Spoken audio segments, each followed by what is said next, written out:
Labdien, dāmas un kungi! Paldies par šo jauko ievadu.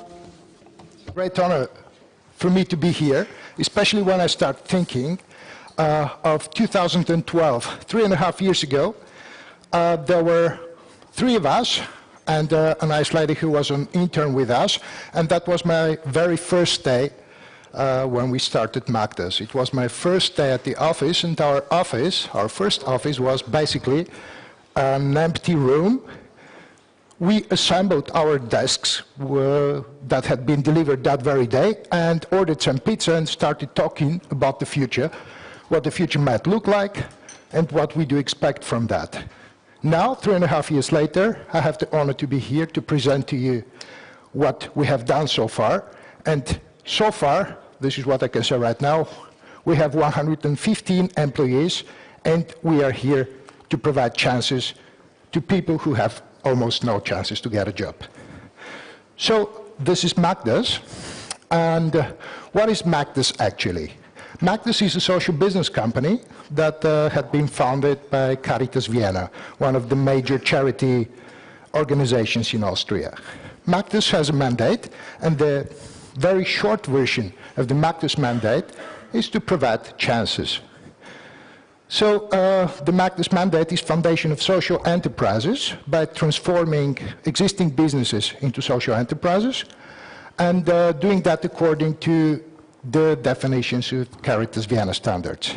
So our prime objective, as we will see in our mission statement afterwards, is to partially solve social problems on the one hand as a social business and to keep the balance of the economic success. So whatever we do, we are targeting the black zero, so it has to make also economic sense. So it's a balance, it's not a trade-off, but it's a balance between social and economic success. Our demand is generated by our quality of services, so we are not expecting our customers to come to us and be our customers just because we are social. We are expecting our customers to be our customers because we're providing high-quality services and products, and the social value added is the surplus that facilitates the purchasing decision. So what is the basic idea? We've been talking about social business the whole day already. I would just like to stress out our understanding of social business. So our understanding is what basically visionaries like Muhammad Yunus, you might have heard about, try to develop. May I just ask you a question? Who has heard of Muhammad Yunus so far? Well, that's a lot. So for the others, Professor Yunus is the guy who received the award, the Nobel Prize for Peace, I think 8 years ago, for developing the idea of the microcredits. So he is also one of the visionaries that developed the idea of social business, and our understanding of social business is, as I said before, solving a social problem, but being self-sustainable. So without having extra fundings that any competitor on the market would not be able to get. And we also believe that social business is a nice add-on to already existing society systems. As every company, we do have a mission statement, and our mission statement starts with something that is actually understandable in German. It's a play of words. Some people are laughing. Magdas like social business. Magdas is actually 2 German words put together, which mean I like it. So we do like social business, and I would just read it down for you because this is what we really think. With Magdas, we prove there is no contradiction between economic success and socially responsible behavior. Moreover, we think this is something that goes together, and we're here to prove it. With our social business enterprises, we create meaningful employment for people who would otherwise have only limited chances, sometimes even none at all, to get a job. And even our customers benefit because they can enjoy products and be socially responsible in the same time. With Magdas we show it is possible to make a difference. So, what is the Magdas structure? We have two entities, due to legal implications, working together. We have, on the one hand side, Magdas Social Business Caritas of Archdiocese Vienna, which is more or less our hotel structure, and we have LLC, Caritas Services GmbH, which runs the rest of the business fields. So far we have 115 employees, including 45 people with limited job perspectives. So our target is not reached yet, because our target is to have at least 50%, or to have 50% of people with limited job perspectives in our businesses. And we run 5 business segments. So, our business segments are Magdas Recycling, Magdas Services, Magdas Essen, something like Magdas Food, Magdas Hotel, and the Magdas Canteen. Magdas Recycling is a mobile phone collection. It's a campaign that has been running for 11 years so far, before we transformed it into a social business 3.5 years ago. So, what is this all about? It's the Drei Wundertüte. It's, to translate it, lucky bag, where people are asked to put their used mobile phones into. So each and every household in Austria receives once a year a bag like this, and people know it already very well. I received my bag the day before yesterday. So literally this week, people are receiving bags like this. They put their mobile phones inside, bring them to post. We get the mobile phones, sort them, test them, and either prepare them for reuse, or we just recycle them. So they're either recycled or reused. Why do we do that? Well, because this is how we can contribute.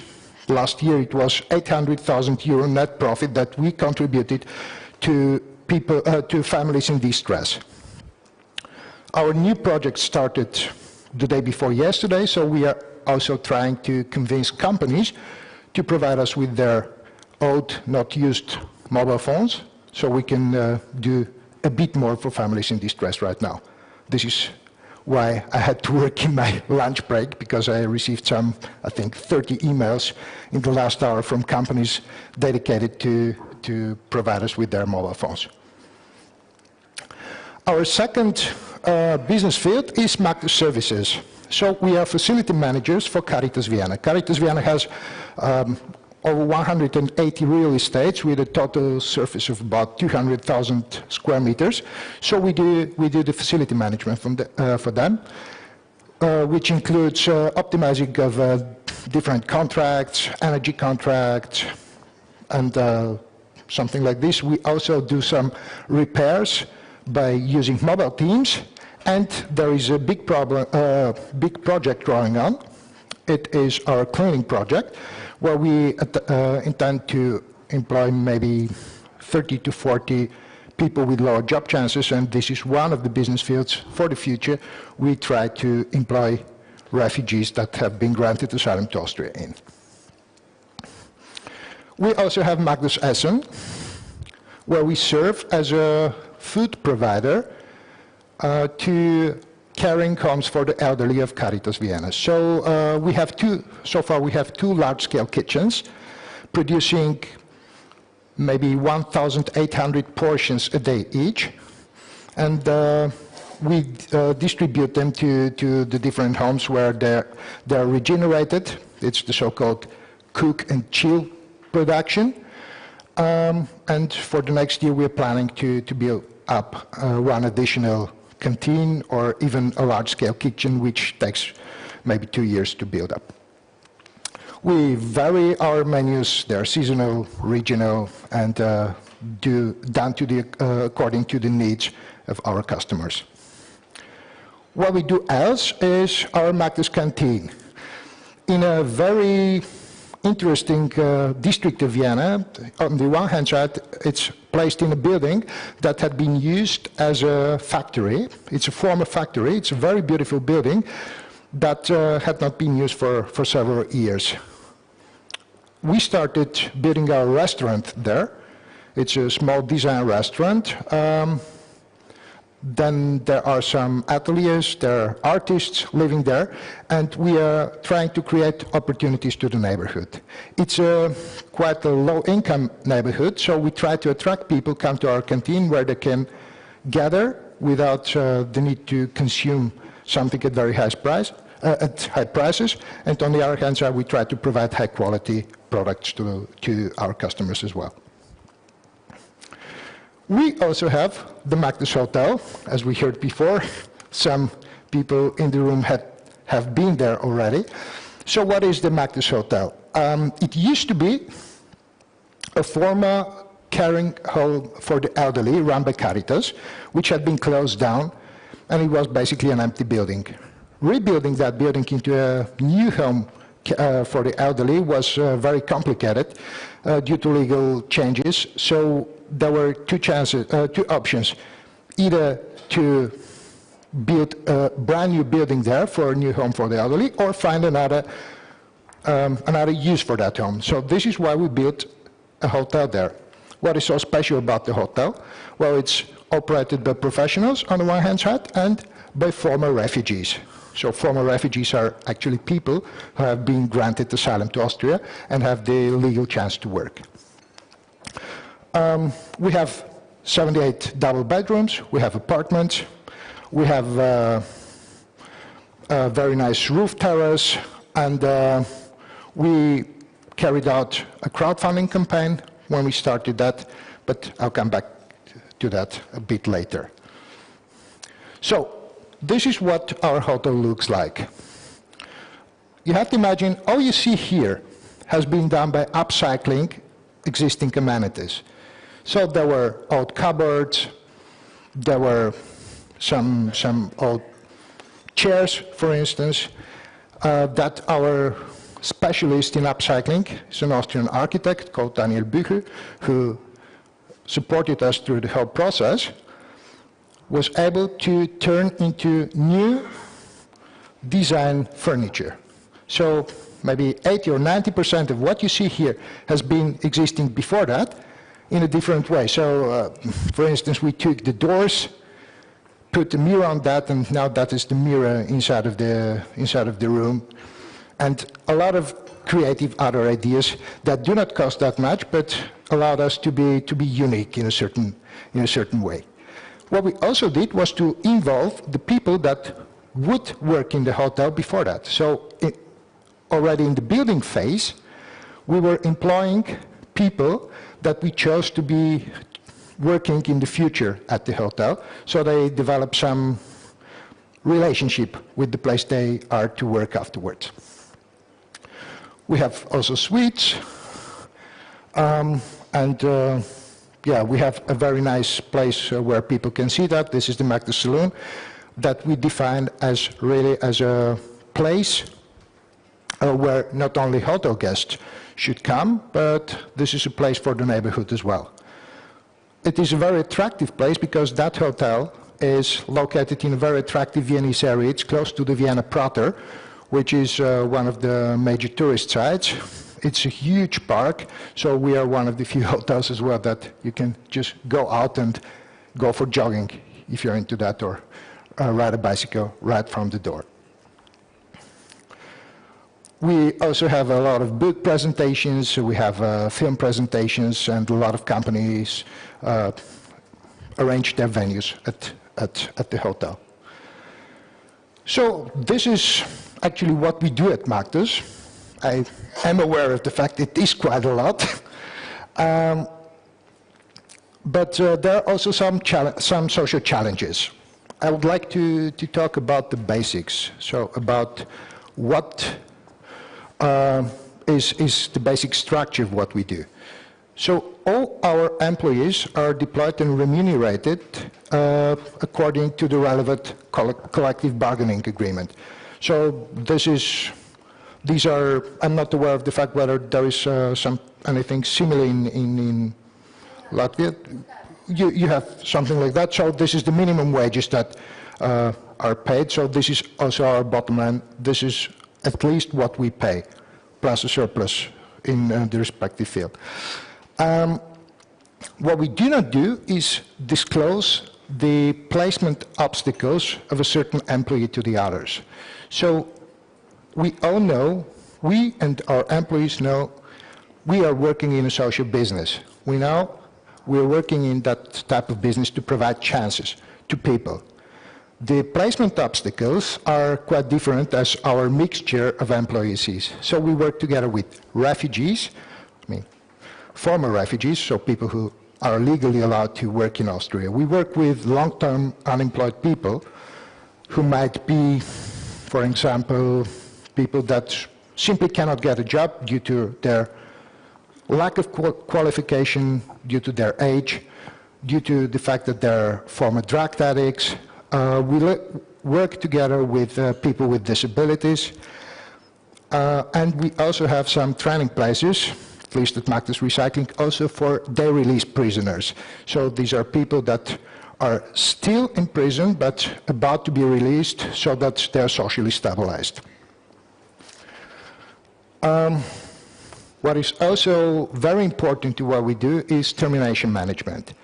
You know, it's very important to communicate the fact that providing or offering a chance and offering a job to somebody who is in need of a job does not necessarily mean you get the job and that's it, and you can do whatever you want and you have that job forever. You know, as a social business company, we have a sound business model on everything we do.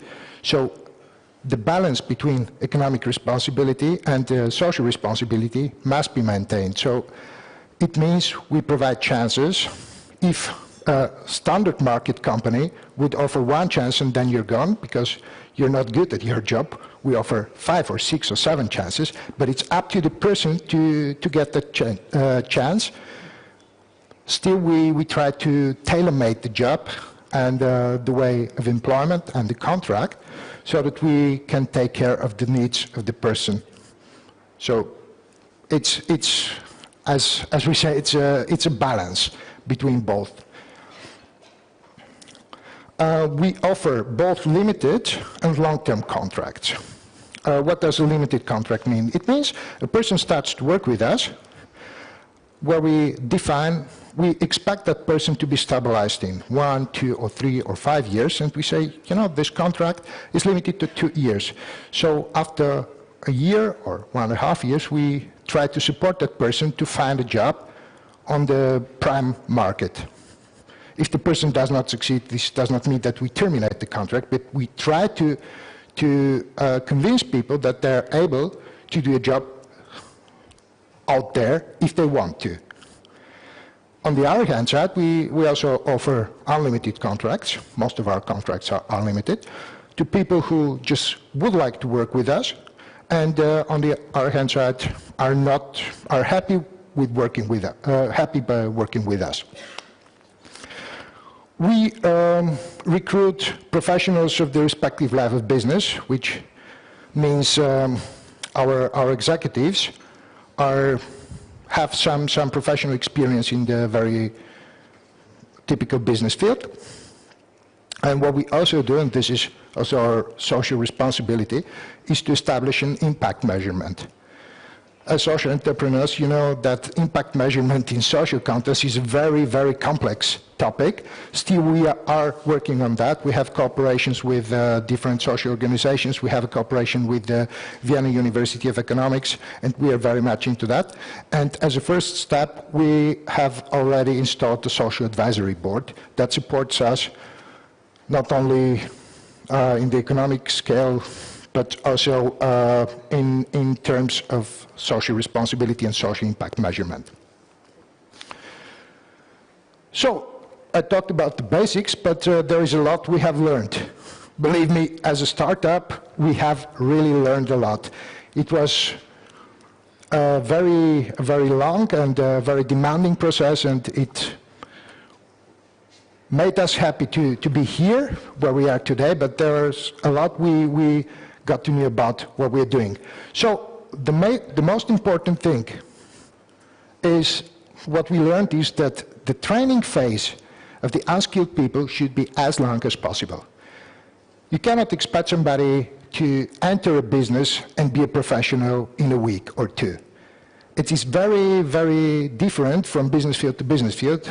For example, at Magdas Recycling, we have a very nice program for the testing of the mobile phones, which means in the beginning we expect about 20% of the target value per day, and in 2 weeks we expect 40%. In 6 weeks, the person should reach 100%. In a hotel, it's a bit different. You know, in a hotel, you're interacting with customers, so learning by doing that, training on the job is very difficult in a hotel. So in the best case, you already have had some internship in other companies where you can obtain your basic knowledge. Still, we are also working with people that have never worked in a hotel, and we are hopefully doing quite good. You can have a look at our ratings on Booking.com and TripAdvisor and all of the internet sites. They are at least above average. On the other hand side, as I said before, we recruit people from the very typical business field who have the experience there. So this also means we need to train our executives in terms of the social business concept understanding. So special needs need special approaches, and this is why we have different formats of training the people. We have a colleague exchange. This is a format we established a couple of months ago. We have supervision, we have mentoring, and a lot of different formats where our executives can get some feedback and some tips on how to deal with a certain problem. What we also have learned is that the recruitment process should be done by ourselves. You know, as soon as you start up a social business company, a lot of people would come to you. I don't know if you have had same experience, to say, hey, you know, I have somebody who is perfect for you. Please take it, because that person is indeed, you have to take that person. Well, we did that in the beginning, but it is very important that you take the decision for yourselves, because you usually have more candidates than jobs you have to you can distribute. So this is something we really, really learned. And as I said before, notice of termination and appropriate outplacement has to be considered as well. Which means you cannot stay with the person whatever that person does. So if there is some behavior that is absolutely different from what we are expecting, you have to, or we are considering, and we are doing that as well, of relocating the working force to another division of ours, or even terminating the contract. On the other hand side, we are socially responsible, so this is a very difficult trade-off. We had to learn how to deal with that, to still be able to employ the people, but still be able to reach the goals and to be economically self-sustainable. I'm saying that because, as you can imagine, there are plenty of companies out there who are trying to reach the black zero. I'm not talking about huge revenues, but the black zero at the end of the day, who have no additional challenges to struggle with. So this is even more demanding, but this also means that we really have to take care of what we are doing and to try to keep to our business plan. So what is the future? And what are perspectives? Well, professional education and trainings is part of the concept. So we are still developing ourselves, our employees. Internally and externally, and our target is to reach a mix of professionals and people with placement obstacles on the long-term perspective of 50%. Whether it shall not exceed or not is still to be proven, but our target is 50% people with placement obstacles. And to establish, as I said, impact measurement, which is a great challenge. So I would also like to talk a bit about the economic side of our company. So we are targeting our ROE of maximum 3.5%. This is, again, reinvested in the company, and potentially exceeding profits are established are used to establish new projects or to support existing projects. For example, we have the concept of LEO, which means Lebensmittel und Orientierung, which is something like food and orientation. So it is a project where companies donate food that is still okay, like rice or sugar or stuff like that, which is distributed to people in need. And while distributing that people in need, we try to find what is the reason of the people being in need and to provide some social work compared with that. So this is one of the projects that we use our surplus for. Our target is to reach break-even within 3 years on each project. So we started with our hotel. We opened doors February 14th this year. So in 3 years, our target is to reach break-even. With Magdas Recycling, it is already the case, as Magdas Recycling has been existing for 11 years, but has been just transformed to social business now. Tax benefits are also, if it's possible, to be used, provided it is a charitable business. So Magdas Recycling, again, is 100% charitable business, so we have an advantage of 10% VAT versus 20% VAT as every normal business. We also would like, and we do utilize alternative methods of financing, for instance, crowdfunding campaigns. We want industry insiders to come to us and cooperate with us, which is also the case. For instance, our hotel is supported by one major group of hoteliers in Austria. And we would like also to structure internal services, also internal services of Caritas Vienna, and to restructure them as a social business so that they are self-sustainable as well. In terms of economics, we have learned a lot of lessons, and as you might say, it's all about the money. For investors, 3.5%, as we targeted it, for external investors, is definitely not enough to take on risk. So the discussion starts at about 6%. This is why we do not have any external investors yet. On the other hand side, we have the problem of being social business. For a certain part, we are social business, and for a certain part, we are social business. So this is why we are neither nor eligible for starting up, for being funded or being supported by a business agency, because we are either too social or either too business. So this is something we are working on to convince people what is social business about. What we also had to learn is not to bite off more than we can chew.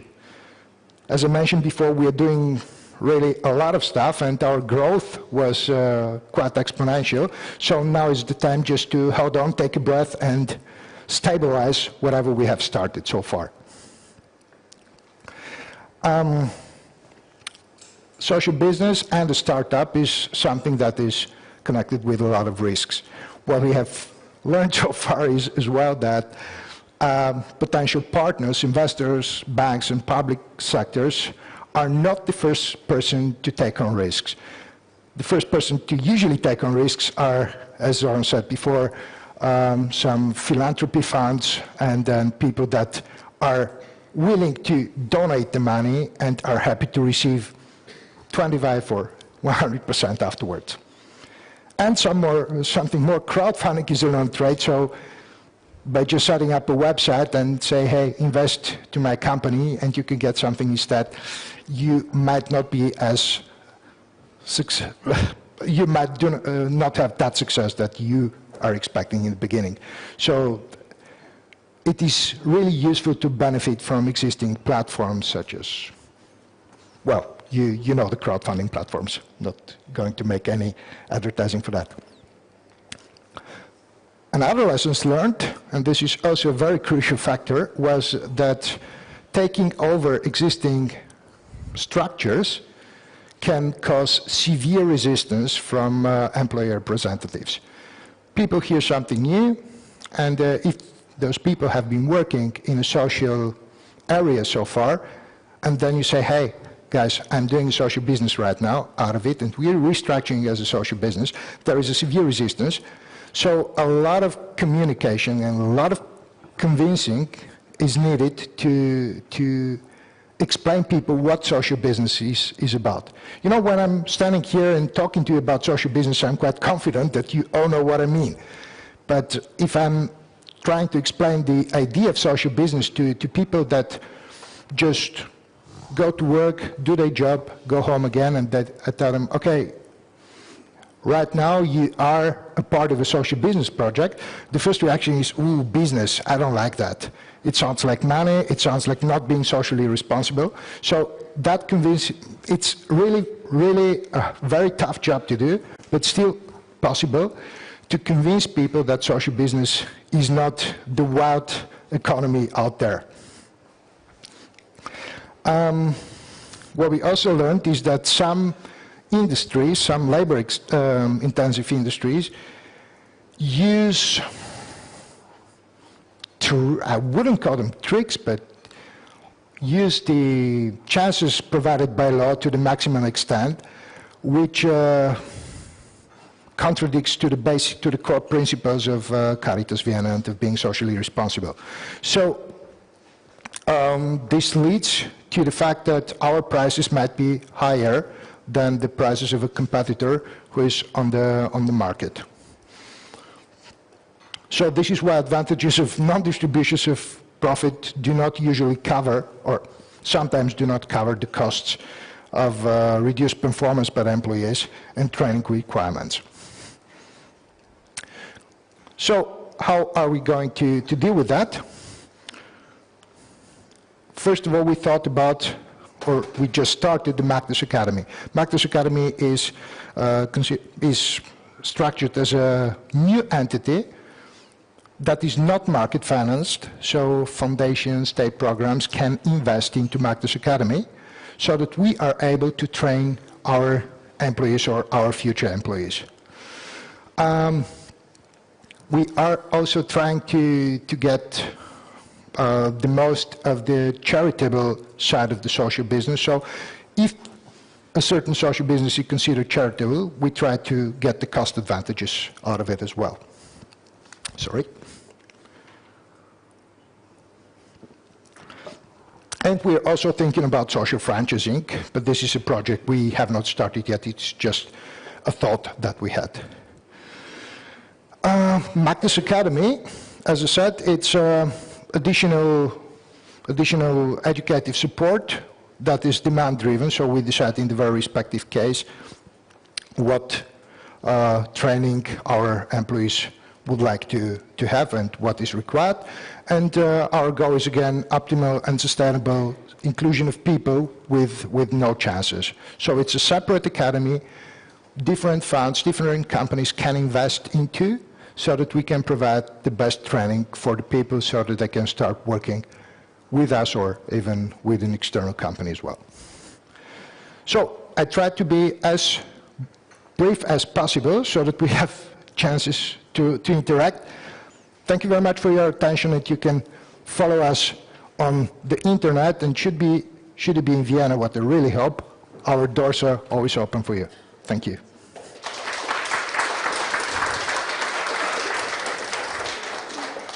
Thank you so much. And now again, it's time for questions. Yeah.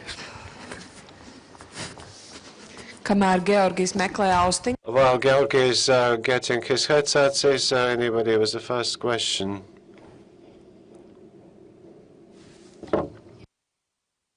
Thank you so much about beautiful presentation, and you elegantly explained personalized and very sensitive employment policies. My question will be social work related. We have also Caritas Latvia here, and question will be about well, the whole employment process of asylum seekers, because I have experience by myself working with them, and I know trauma attached and PTSD, and how actually long a way from coming to country to real employment is.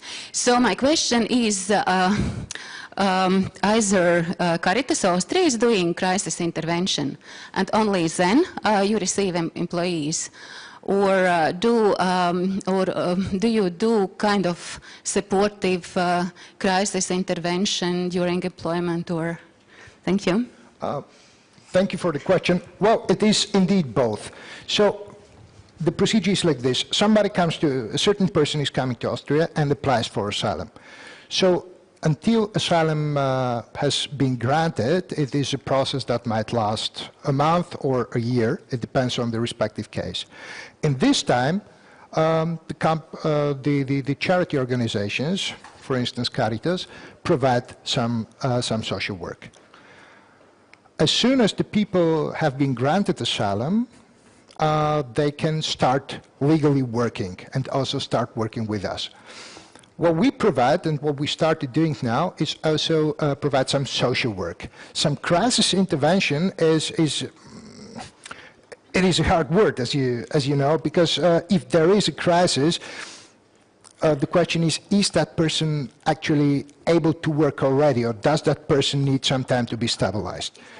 So until the time has come that the person is able to work officially, it is Caritas' responsibility to provide social work and crisis intervention. So what we do is provide the chance and provide the job, assuming that the person has reached the stability of being able to work. Thank you. Thanks.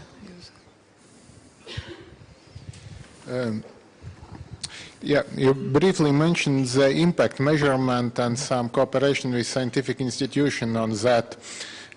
Can you a bit more explain about what kind of impact you measure and about the methodology you do or propose for that? Thank you. That is really a very good question. What we are trying to establish a model on that. So on the one hand side, we are trying to track, or we can track, the average time a person stays with us. We are trying to track how many people drop out of the system, to say so. And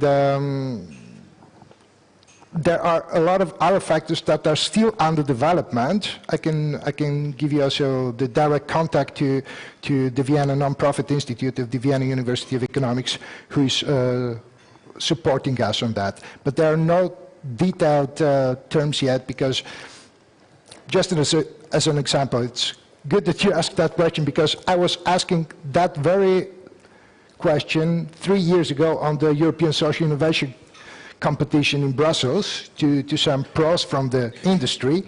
I asked the question, and there are 5 people who returned 10 answers to me of what is actually measurable and what is desired. So we have not developed that model yet. This is why I was talking about under construction.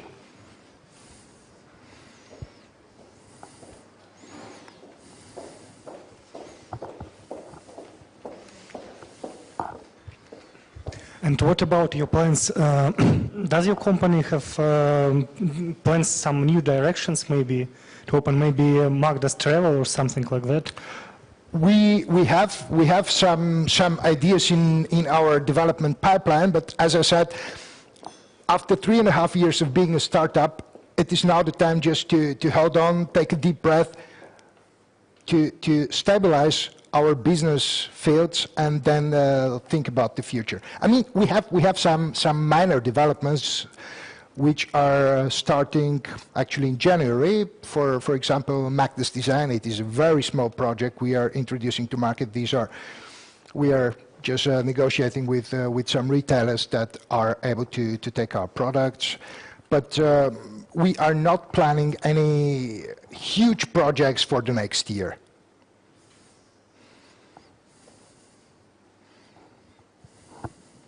I have a question about the funding and the budgeting and forecasting. I saw in the presentation it was mentioned you expect to become break-even at the third year after running. So before that, are you forecasting and budgeting how many years ahead?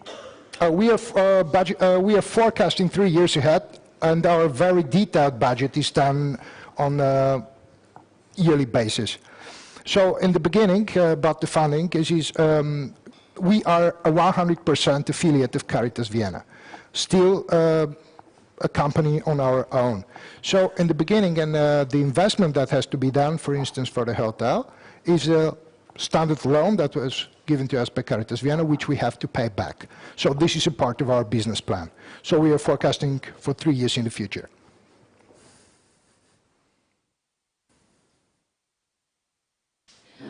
Georgi, you said that there are some parts of your business models that are supported by the charitable part, that are not part of the business cost, but are supported by Magdas Academy, for instance, like training of workers, etc. My question is, would it be possible to bring in those costs into the business model and then break even, or it would fail? I mean, because you're working with groups that are more difficult to bring into the labor market as with, let's say, normal people, if we can put it that way. And this is a big question here in Latvia as well. You know, there should be somehow subsidized just to make the business model happen, or can it function on business terms only if the entire cost would be funded by the business operation? On the short term, we have to externalize that, our Magdas Academy. On the long term, we are positive that we can fund it ourselves, but just for the time being, we need, we have a lot of projects started, so right in the beginning, we need to invest a lot into education and training. So this is why we decided to go for the Magdas Academy, which does not mean Magdas Academy is covering all the costs that we have on training. We have a lot of training costs that are covered by the day-to-day business, but some of their some courses, some trainings need to be covered externally, and this is why we introduce Magdas Academy now. This is an add-on; it's not a substitution. One question from here. Probably a little bit less formal one. I want to compliment the brand, the branding, beautiful, smartly made, very reasonable, love it. And just a reflection and also a question. You spoke a little bit about when trying to get investors interested in your projects and trying to get them invest in your projects. You always balance between social business, either to social, either to business. And I work with social startups in Lithuania. I have 4 social startups right now. And I see the same problem in all of them. And I see how they balance. I mean, they kind of adapt to the investor that they're trying to attack and go to, and they're either more business, either more social. So I was just wondering, what do you think? Is there a balance, a golden middle that you must find when you have a social startup and when you're actually looking for investors to have that, the presentation of what you do? The balanced one, or is it just always adapting and always looking for what the investor is actually searching for? Well, it is both. Of course, you have to adapt to the needs of the investor, but first of all, I think you have to be yourselves, because it might be very dangerous if you start adapting your needs to the needs of the investor. So if you believe in the concept of social business, and if you are able to explain it, I am absolutely positive that you will find the proper investor. It might just take a longer time. But the belief in the basic idea of social business is crucial. So as we understand it, it is this balance. It's not a trade-off in favor of one of the both components. So, yeah, stick to the idea. This is what we are trying to do. I have the question, is Magdas a registered trademark? And do you have any advice for us as a social businessman, maybe, how to build or promote a social brand? And do you have any innovation culture within your company, maybe innovation officers, social innovation officers, any person responsible? So is it registered, any advice, and about social innovation? Magdas has not been registered as a trademark yet. It is just a brand name. We are about to register it, and this is why our second CEO, who joined us in May this year, no, sorry, in June this year, is a marketing specialist. So Gabriele Zonleitner, our second CEO, is a great professional in communications and has done a lot of networking and a lot of brand establishment. So to establish a brand, you absolutely need a specialist. So this would be also my advice. If you want to develop a brand, you should employ somebody who has a lot of experience in that. You know, until we found our brand name, Magdas, it was a very long process. We had one name, then we decided, no, this is not the good name. We had the cooperation with a lot of top brain specialists in Austria who supported us on that process until we came to that simple but still a solution that people are able to remember, called Magdas.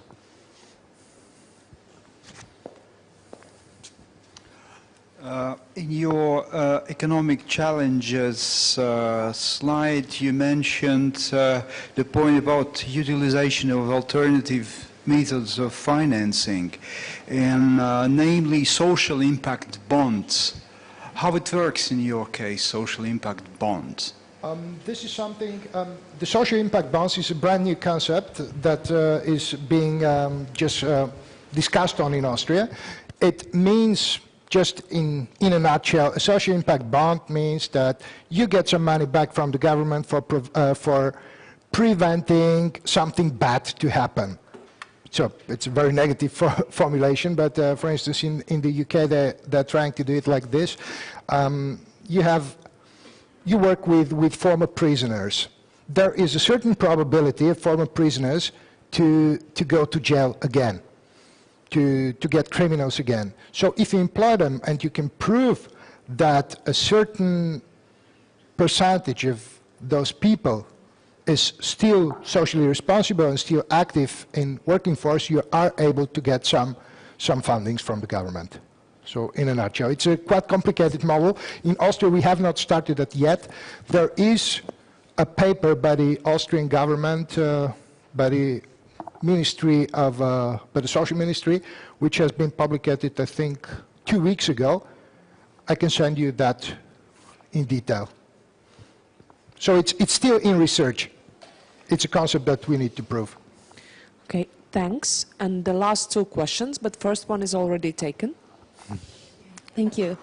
Thank you for your presentation. I have a question about the investment scene in Austria. You were saying that the main loan was coming from the Carnitas Siena. Yes. So can you give a brief profile of of investors who dare to invest in a social startups? And is your example exception or like a really rare case in Austria? Or you would say that there are more and more examples where we have other investors investing in social startups, and who are they really?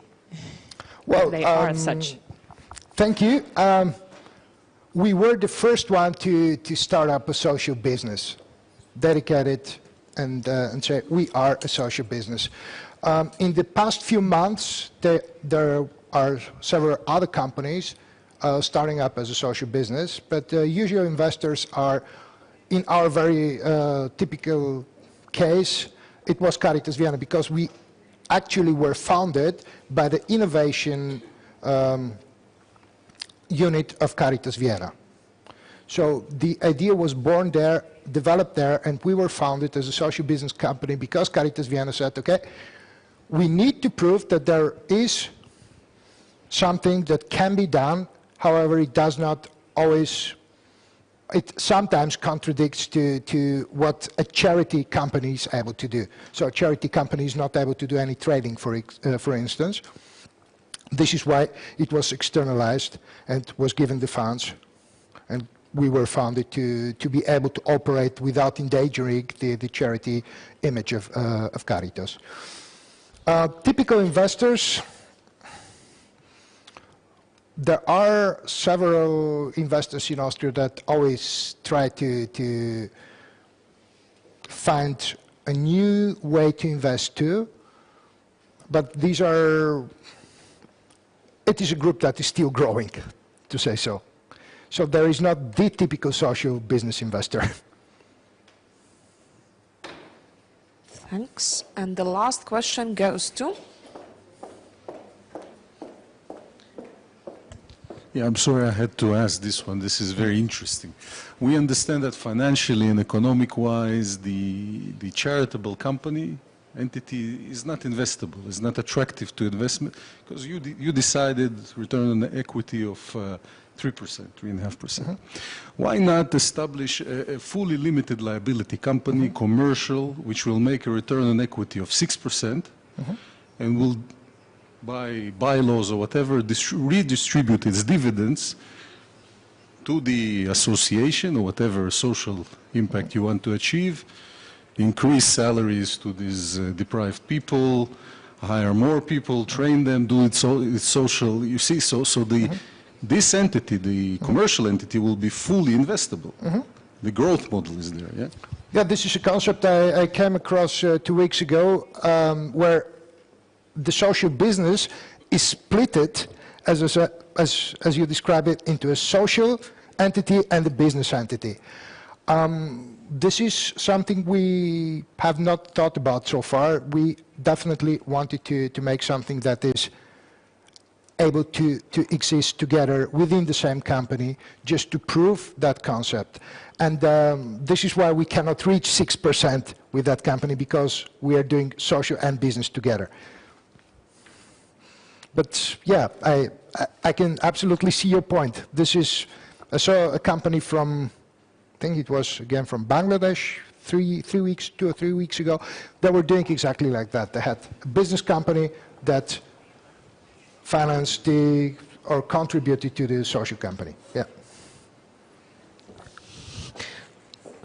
I will just react to your question.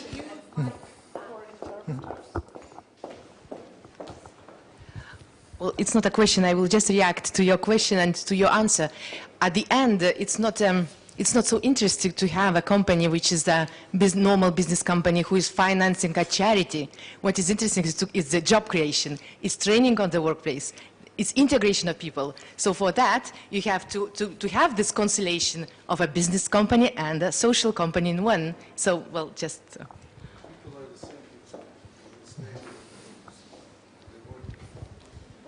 It's good that there are discussions, right? Thank you, Georgi, for your... Thank you.